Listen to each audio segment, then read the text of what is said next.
मित्रांनो, दरवर्षी आरबीआयचं मौद्रिक धोरण किंवा आरबीआयचे गुणात्मक आणि आरबीआयची संख्यात्मक, ज्याला आपण परिणामात्मक पण म्हणतो, या साधनांवर कंबाईन मध्ये प्रिलिम्स मध्ये पण आणि मेन्स मध्ये पण एक तरी प्रश्न येतो. ऍटलिस्ट एक प्रश्न येतो, कधी कधी दोन प्रश्न येतात. मग आपण मौद्रिक धोरण काय आहे ते थोडक्यात समजून घेऊ. बघा, आरबीआयचं मौद्रिक धोरण म्हणजे काय? आरबीआयचं मौद्रिक धोरण, आरबीआयचं मौद्रिक धोरण आणि अजून एक गोष्ट जी आहे तिच्यात तुम्हाला कन्फ्युजन होतं ते म्हणजे राजकोषीय धोरण. राजकोषीय धोरण मित्रांनो, बघा, सगळ्यात सिंपल सांगायचं म्हटलं तर आरबीआय जे काही इम्प्लिमेंट करते त्या आरबीआयच्या पॉलिसीज आहे. सगळ्यात सिंपल भाषेत सांगतो मी तुम्हाला, आरबीआयच्या ज्या पॉलिसीज आहे त्या मौद्रिक धोरणाच्या अंडर येतात आणि ज्या गव्हर्नमेंटच्या पॉलिसीज आहे, कुणाच्या? गव्हर्नमेंटच्या, त्या कशाच्या अंडर येतात? तर राजकोषीय धोरणाच्या अंडर येतात. मग मौद्रिक धोरणामध्ये कोणते कोणते पॉईंट येतात? बघा, सगळ्यात महत्वाचा जो पॉईंट आहे ना तो म्हणजे काय माहितीये का? पैशाचा पुरवठा. पैशाचा पुरवठा, पैशाचा पुरवठा कोण ठरवतं? तर आरबीआय ठरवते. आणि ह्या पैशाच्या पुरवठ्याच्या ज्या धोरणाला काय म्हणायचंय? मौद्रिक धोरण म्हणायचंय. आणि मग इथं काय येईल? मग बघा, गव्हर्नमेंटचा काय आहे? गव्हर्नमेंटचा जमा असेल किंवा गव्हर्नमेंटचा खर्च असेल, बरोबर आहे, जमा व खर्च, जमा व खर्चाच्या धोरणाला काय म्हणायचं? आपल्याला राजकोषीय धोरण म्हणायचंय. याच्यामध्ये कधीच कन्फ्युजन होऊन द्यायचं नाही, सगळ्यात बेसिक आहे. आणि याच्यावर मी सांगतोय का? कारण याच्यावर प्रश्न येतात, दरवर्षी येतात. मग आता आपण एक एक बघू. बघा स्लाइडवर, बघा आरबीआयचं मौद्रिक धोरण काय आहे. बघा, मौद्रिक धोरण हे आरबीआय द्वारे अर्थव्यवस्थेत पैशाचा पुरवठा, खूप महत्वाचा पॉईंट आहे, पैशाचा पुरवठा, व्याजदर आणि महागाई नियंत्रित करण्यासाठी वापरलं जाणारं धोरण आहे. काय आहे? पैशाचा पुरवठा, महागाई नियंत्रण आणि व्याजदर या गोष्टी कंट्रोल करण्यासाठी जे काही आरबीआय धोरण वापरते त्याला काय म्हणायचं? आपल्याला मौद्रिक धोरण म्हणायचं. ठीक आहे, पुढे बघा. मग याची प्रमुख उद्दिष्ट काय आहे? किमतीमध्ये स्थिरता आणणं, त्यानंतर आर्थिक विकासाला चालना देणं आणि पैशाचा पुरवठा संतुलित करणं. कळालं मौद्रिक धोरण काय आहे? सोपं आहे. आता मग याच्यावर काही प्रश्न आले का ते बघूया आपण. बघा, खूप खूप इझी. बघा, कंबाईन सी ला प्रश्न आलाय 2022 मध्ये. भारतामध्ये मौद्रिक धोरण कोणत्या वित्तीय संस्थेमार्फत राबवले जाते? खूप बेसिक आहे. बघा, कोणत्या वित्तीय संस्थेमार्फत? तर आपली जी सेंट्रल बँक आहे, ज्याला आपण म्हणतो मध्यवर्ती बँक. कोणती मध्यवर्ती बँक? आपली मध्यवर्ती बँक कोणती आहे? तर आरबीआय. आरबीआय काय करते? तर मौद्रिक धोरण राबवते. मौद्रिक धोरणाचं सगळ्यात महत्वाचं उद्दिष्ट काय? तर पैशाचा सप्लाय, पैशाचा पुरवठा. इथं बघा कोणतं आहे? तर रिझर्व्ह बँक ऑफ इंडिया. पुढचा प्रश्न बघा. बघा, मौद्रिक धोरण म्हणजे असे नियामक धोरण की ज्याद्वारे केंद्रीय बँक डॅश डॅश वर आपले नियंत्रण ठेवते. कशावर? पैशाच्या पुरवठ्यावर. आलं लक्षात? पैशाच्या पुरवठ्यावर. आणि समजा सार्वजनिक खर्च असेल किंवा कर महसूल असेल, हे कशाच्या अंडर येईल रे मग मित्रांनो? सार्वजनिक खर्च किंवा महसूल हे येईल राजकोषीय धोरणाच्या अंडर. कशाच्या अंडर येईल? राजकोषीय धोरणाच्या अंडर. त्याला आपण इंग्लिशमध्ये काय म्हणतो? Fiscal policy. Fiscal policy deals with the expenditure and revenue part of the government. ठीक आहे, पुढचा प्रश्न बघा आहे का? बघा, आता हा प्रश्न तुमचा 2025 चा प्रश्न आहे बरं का. हा जी 11 मार्चला एक्झाम झाली ना, सॉरी 11 जानेवारीला जी एक्झाम झाली, 11 जानेवारी 2026 ला. बघा, राष्ट्रीय उत्पन्न, उत्पादन, रोजगार पातळी यावरील प्रतिकूल परिणाम टाळण्यासाठी सरकार ज्या धोरणानुसार आपल्या खर्च विषयक, बघा आता खूप महत्वाचं आहे, सरकारचा खर्च आणि सरकारचा महसूल. मी तुम्हाला काय सांगितलंय रे? त्या पॉलिसीमध्ये, ज्या धोरणामध्ये सरकारचा खर्च आणि सरकारचा जर महसूल असेल तर ते धोरण कोणतं आहे? ते राजकोषीय धोरण आहे. बरोबर ना? राजकोषीय धोरण आहे, फिस्कल पॉलिसी आहे. मग इथं काय म्हटलंय बघा, खर्च विषयक आणि महसूल विषयक कार्यक्रमाची आखणी, अंमलबजावणी करते त्या धोरणाला चलन विषयक धोरण म्हणतात. चलन विषयक धोरण म्हणजे काय? मौद्रिक धोरणालाच दुसरं नाव आहे. मौद्रिक धोरणालाच दुसरं नाव काय आहे? तर चलन विषयक धोरण. आणि ते कोण इम्प्लिमेंट करतं? आरबीआय इम्प्लिमेंट करतं.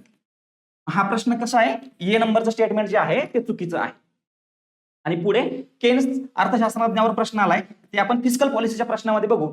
पण जे काही आपण फिस्कल पॉलिसी किंवा फिस्कल डिफिसिट इम्प्लिमेंट करतोय, तुटीचा अर्थसंकल्प, तुटीच्या अर्थसंकल्पाचे एका अर्थाने जनक कोण आहे? तर ते केन्स आहे. आणि आपण तुटीचा अर्थसंकल्प कधीपासून इम्प्लिमेंट करतो?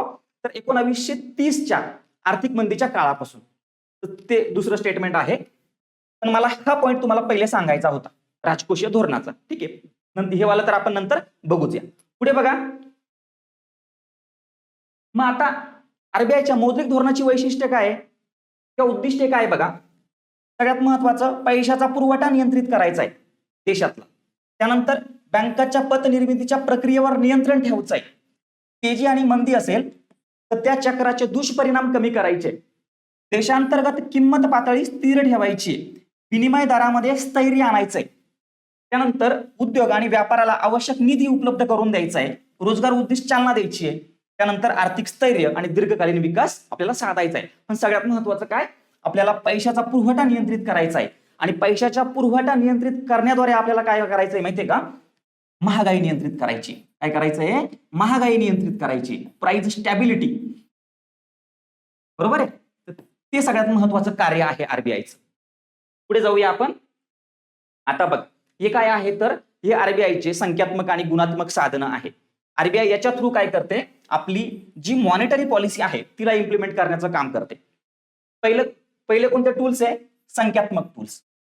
संख्यात्मक टूल्स त्याला परिणामात्मक टूल्स देखील म्हणतात. परिणामात्मक साधने. परिणामात्मक साधने त्याच्यामध्ये काय काय येतं मग, सीआरआर आहे, एसएलआर आहे, रेपो रेट आहे, बँक दर आहे, सीमांतिक राखीव सुविधा आहे ज्याला आपण मार्जिनल स्टँडिंग फॅसिलिटी म्हणतो, खुल्या बाजारातील व्यवहार, बाजार स्थिरीकरण योजना, बेस रेट आणि एमसीएलआर. त्यानंतर काय, गुणात्मक साधनं आहे. गुणात्मक साधनं क्वालिटेटिव्ह टूल्स त्याच्यामध्ये काय काय आहे मग, सीमांत आवश्यकता आहे, वेचक पत नियंत्रण आहे, मार्गदर्शक सूचना, नैतिक समजावणी, थेट कारवाई. आता फक्त या एका स्लाइडवरच तुमचे कितीतरी प्रश्न सॉल्व्ह होतात मित्रांनो, कितीतरी प्रश्न. त्याच्या पहिले प्रश्न घेण्याच्या अगोदर ना मी तुम्हाला गुणात्मक साधनं आणि संख्यात्मक साधनं याच्यातला फरक सांगतो. संख्या बघा, संख्यात्मक साधनं काय करते माहितीये का, संख्यात्मक साधनं हे पैशाचा व्हॉल्यूम ठरवतात. म्हणजे किती पैसे आहे, पैशाचा पुरवठा किती आहे, आकारमान ठरवतात. आकारमान काय ठरवतात, जी संख्यात्मक साधने आहे ते पैशाचं आकारमान ठरवतात.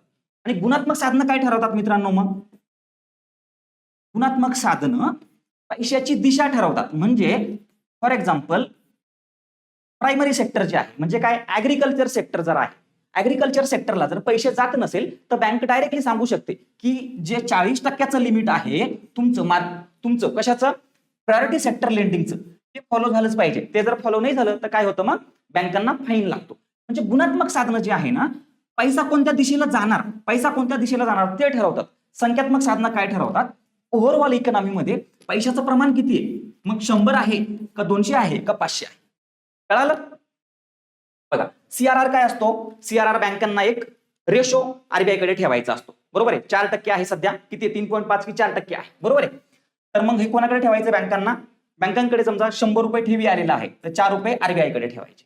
एसएलआर स्वतःकडेच ठेवायचे, तो किती आहे, 18% आहे. म्हणजे 100 रुपयातले 18 रुपये बँकेला स्वतःकडे रिझर्व्ह ठेवायचे, कुणालाही कर्ज द्यायचं नाही. रेपो रेट आणि रिव्हर्स रेपो रेट काय आहे, रेपो रेट थ्रू आरबीआय काय करते, बँकांना कर्ज देते. रिव्हर्स रेपो रेट थ्रू बँकांकडनं कर्ज घेते. पण हे शॉर्ट टर्म आहे. बँक दर कशासाठी आहे, लॉंग टर्म. या दराने आरबीआय बँकांना कर्ज देते. त्यानंतर एमएसएफ मार्जिनल स्टँडिंग फॅसिलिटी काय आहे, इमर्जन्सी मेजर आहे. म्हणजे आरबीआय कडे एकदम बँकांकडे इमिडिएटली इमर्जन्सीमध्ये लिक्विडिटीचा प्रॉब्लेम झाला, तरलतेचा प्रॉब्लेम झाला तर एमएसएफ मार्जिनल स्टँडिंग फॅसिलिटी नावाचं टूल वापरलं जातं. त्यानंतर ओपन मार्केट ऑपरेशन आहे, खुल्या बाजारातील व्यवहार कोण करतं, आरबीआय करतं. याच्या थ्रू जे गव्हर्नमेंटचे रोखे आहे, गव्हर्नमेंटच्या सिक्युरिटीज आहे, ते आरबीआय खरेदी विक्री करण्याचं काम करतं. त्यानंतर बाजार स्थिरीकरण योजना. बाजार स्थिरीकरण योजनेमध्ये काय करते आरबीआय, समजा एक्सटर्नल कॅपिटल खूप आपल्या इकॉनॉमीमध्ये बाहेरचं भांडवल जर आलं असेल आणि त्याच्यामुळे चलनवाढ होत असेल तर याच्या थ्रू काय करते, न्यूट्रलायझेशनचं काम करते. बेस रेट किंवा एमसीएलआर हे काय आहे, तर आपल्याला सामान्य माणसाला जे कर्ज भेटतं त्याच्यावर इंटरेस्ट रेट किती लागेल तर ते हे रेट ठरवतात. त्यानंतर मार्जिनल रिक्वायरमेंट म्हणजे काय, आता हे गुणात्मक साधन आहे. सीमांत आवश्यकता म्हणजे तुम्ही काहीतरी तारण ठेवताय, त्या तारणाची व्हॅल्यू समजा 100 करोड आहे, मग त्याच्या किती टक्के तुम्हाला लोन भेटू शकतं. समजा 50% असेल तर 50 करोड भेटेल, 40% असेल तर 40 करोड भेटेल. बरोबर आहे. त्याला काय म्हणायचं, marginal requirement. Selective credit control म्हणजे काय, समजा तुम्ही ऑटोमोबाईलला लोन देताय बँका तर 12% द्या, घरांना लोन देताय तर 10% द्या. म्हणजे काय सिलेक्टिव्ह कंट्रोल आहे, सिलेक्टिव्ह कंट्रोल आहे. आणि त्यानंतर हे बाकीचं तर गाईडलाईन्स आणि नोटिफिकेशन, आरबीआय नोटिफिकेशन काढते. मोरल सुएशन आरबीआयच्या ज्या कॉन्फरन्सेस होतात तिथं आरबीआय नैतिक समजावणी करते आणि हे करून जर ऐकलं नाही तर आरबीआय काय करते, डायरेक्ट ऍक्शन घेते. जेणेकरून काय होतं, ज्या बँका आहेत त्यांना बंदी घालू शकते किंवा मग त्यांना स्पेसिफिकली सांगू शकते की ह्या तुमच्या ब्रांचेस बंद करा, इकडे ब्रांचेस उघडा. कळालं? हे जे सगळं काही आहे हे डिटेल आपल्या कोर्समध्ये मी घेतलेलं आहे, एक एक डिटेलमध्ये घेतलेलं आहे. हे फक्त तुम्हाला शॉर्टमध्ये सांगितलं मी. ठीक आहे. आपल्या कोर्स स्वाध्याय अकॅडमीच्या ऍपवर आपला कोर्स लाईव्ह आहे. त्या कोर्समध्ये सगळं डिटेल मी घेतलेलं आहे. तुम्हाला पाहिजे असेल तर तो कोर्स तुम्ही जॉईन करू शकता. आता याच्यावरचे प्रश्न बघा मित्रांनो. बघा, मौद्रिक धोरणाच्या अंमलबजावणीसाठी रिझर्व्ह बँक मुख्य संस्था आहे. आपण बघितलं, बरोबर आहे. आर्थिक विकासाला गती देणे मौद्रिक धोरणाचं उद्दिष्ट आहे. आपण बघितलं, एक उद्दिष्ट हे आहे, आर्थिक विकास करायचा. त्यानंतर बँक दर हे मौद्रिक धोरणाचे साधन आहे. बरोबर ना? कोणतं साधन आहे? संख्यात्मक साधन आहे. इथं असं काही म्हटलेलं नाही संख्यात्मक की गुणात्मक, म्हणून हे बरोबर आहे. म्हणजे काय, तिन्ही पण वाक्य काय इथे बरोबर आहे. कधी प्रश्न आलाय? 2018ला. पुढचा प्रश्न बघा. ठीक आहे. आता हा जो प्रश्न आलाय तो 2025चा प्रश्न आहे, ग्रुप बी चा, प्रिलिम्सचा 2025चा. बघा, खालीलपैकी कोणती भारतीय रिझर्व्ह बँकेच्या मौद्रिक धोरणाची संख्यात्मक साधनं आहेत? काय संख्यात्मक म्हणजे काय, परिणामात्मक. कोणती कोणती बघा मग. विशिष्ट प्रकारच्या अग्निमावर भेदभावपूर्ण व्याज आकारले जाते. मग हे सिलेक्टिव्ह क्रेडिट कंट्रोल झालं. सिलेक्टिव्ह क्रेडिट कंट्रोल म्हणजे काय आहे, गुणात्मक आहे. वेचक पत नियंत्रण गुणात्मक आहे. बरोबर आहे. मग हे येणार नाही. त्यानंतर रेपो रेट येईल. आपण बघितलं, रेपो रेट तर संख्यात्मक आहे. मग हे येईल. त्यानंतर पत अधिकृत योजना. पत अधिकृत योजना एक आरबीआयची स्कीम होती मित्रांनो, ज्याचं नाव होतं credit authorisation scheme. Credit authorisation scheme म्हणजे ज्यावेळेस एखाद्या बँकेला 1 करोडपेक्षा जास्त अमाऊंट लोन द्यावा लागायची त्यावेळेस त्या बँकेला आरबीआयची परमिशन घ्यावा लागायची. मग हे संख्यात्मक साधन येईल का? नाही. कारण इथं काय होतंय, मग आरबीआय पैशाची दिशा ठरवते. दिशा कुठे ठरवतो आपण? गुणात्मक साधनांमध्ये. म्हणजे हे काय आहे, सी चुकीचं आहे. त्यानंतर खुल्या बाजारातील खरेदी विक्री, ओपन मार्केट ऑपरेशन, हे बरोबर आहे. आन्सर काय येईल तुमचं? बी आणि डी. पुढे बघा. ठीक आहे मित्रांनो, हे सगळे जे पॉइंट आहे आपण कन्सेप्च्युअली खूप सोप्या भाषेमध्ये आपल्या कोर्समध्ये कव्हर केलेले आहेत. आपल्या कोर्सचे फीचर बघा, तुम्हाला सांगतो मी काय आहे. पूर्णपणे जो अभ्यास आहे आपला डिटेलमध्ये पॉइंट टू पॉइंट कव्हर केलेला आहे, डिटेलमध्ये कव्हर केलेला आहे. आणि ज्या काही कन्सेप्ट आहे त्या आपल्या डे टू डे लाईफचे एक्झाम्पल देऊन सोप्या भाषेमध्ये मी एक्सप्लेन केलेले आहे. आणि तुम्हाला ज्या नोट्स भेटतील त्या तुम्ही प्रिंट करू शकता.